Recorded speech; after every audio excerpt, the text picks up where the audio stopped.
Welcome to this explainer on the profound and, let's be honest, sometimes deeply mysterious theological frameworks of preservation, perseverance, and ultimate glorification.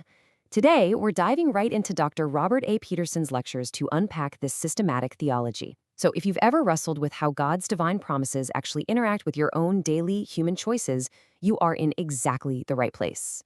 Think about this for a second. If God promises to perfectly preserve believers, why on earth does the Bible give such stern warnings about falling away? If our salvation is entirely secure, why do we constantly need to persevere? It's a paradox that has puzzled scholars for centuries, and we're going to break it down. To unpack this, we're looking at 5 key areas: the danger of apostasy, sovereignty and responsibility, how preservation causes perseverance, the already not yet tension of eternal life, and finally, our future glorification. Let's kick things off with Section 1, the danger of apostasy.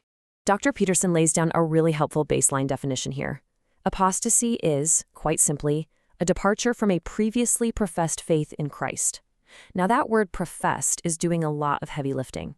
It means someone outwardly claimed the faith, looked the part, and then just walked away. The New Testament doesn't shy away from this harsh reality at all. It actively and repeatedly warns against it. You might be wondering, why so many warnings? Well, the source text actually identifies up to 8 distinct functions for these biblical warning passages. They aren't just there to scare people. They actually do things like differentiate true believers from false ones, uncover deficient faith, and unmask folks who merely seem to be saved. They also highlight God's absolute hatred of sin and emphasize why we desperately need to persevere. It's essentially a multifaceted diagnostic tool the biblical authors use to keep their audience spiritually healthy. Moving right along to Section 2, balancing sovereignty and responsibility. To really grasp this tension, Dr. Peterson warns us against 2 major extremes. On one side, you've got fatalism. Look, God is not some impersonal cosmic fate, and we aren't just puppets on strings. Our choices, our prayers, our evangelism, they actually matter.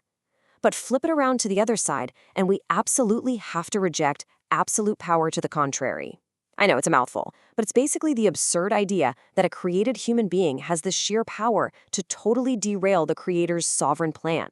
We simply can't. We have to live right in the middle of that biblical tension. That brings us to Section 3, how preservation actually causes perseverance. This is where the rubber meets the road. Look at how beautifully these concepts are woven together across the New Testament. Books like Luke, John, Romans, Hebrews, 1 John, they literally stack the doctrines of God's preservation, human perseverance, and apostasy right next to each other. The biblical authors clearly didn't see any contradiction here. They didn't think, oh, God's preserving me so I can just coast. For them, persevering to the end is the literal proof, the tangible fruit of God's preserving power actively working inside a believer.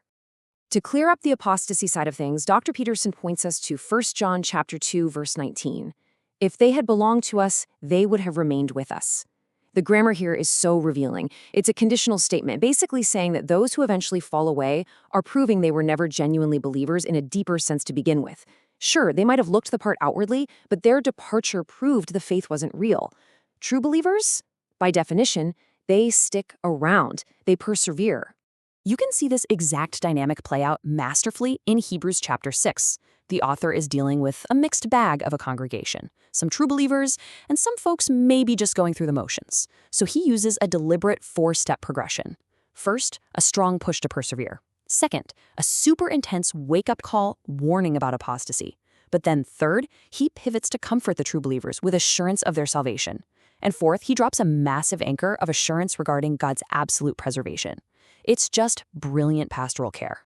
The author is essentially using these intense, scary warnings to wake up anyone who's spiritually asleep at the wheel, while at the exact same time giving genuine believers an anchor for the soul that is completely reliable. He points straight to God's unbreakable promises, his oath, and Christ's eternal priesthood. The big takeaway? The warning doesn't cancel out the anchor. The warning is actually designed to drive you straight to the anchor. I know this is some pretty heavy systematic theology we're wading through, so I love this quote from Charles Haddon Spurgeon to ground us. Between here and heaven, every minute that the Christian lives will be a minute of grace. That hits the nail on the head, doesn't it? The fuel for this entire journey, the energy to keep going, the ability to repent when we mess up, the boldness to approach God, it is 100% fueled by God's continuous, unending grace.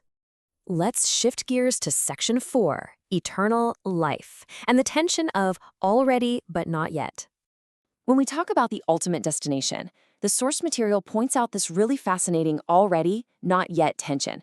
On the not yet side, the eschaton, we are looking forward expectantly to the last day, the resurrection, spending eternity with God.